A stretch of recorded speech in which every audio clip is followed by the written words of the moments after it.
Good morning mga ka-trigger. Dito kami sa taas. Ito ang ginagawa ng mga ibang ka-trigger sa taas. Ito trabaho namin ngayon. Napaka delikado pero kailangan eh.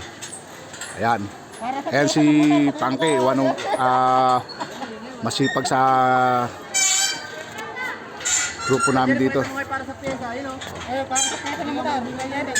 Ayan si yung lead man namin. Gumagawa. At yun naman yung isa, si Ruben. Sa taas kami. Oh. Nagkakabit kami ng mga dam nyo para sa gagawin namin. Kasi itong wall na to, pinturahan na naman.